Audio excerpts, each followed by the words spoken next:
Леша, ты обижаешься на меня за вчерашнего, что я твоего дружка Бориса читала выгнала. Ну не обижайся. Нічого не обіжався. Що мені обіжатися тут ще? Ну що, терпіла, що обіжатися буде? На біжний ход уводить. Обіжатися мені буде. Ой. А что ты на меня не глядишь, со мной не говоришь? Ну, мне ж хочется твоего внимания, раз не обижаешься. А що мені говорить тобі? Що мені тут трашить? Я тебе що, радіо? Хоч радіо, на, включу, послухай радіо. Кабана, я хочу кабана.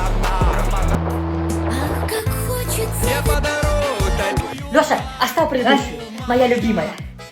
Не хочеш, включи твоє, на.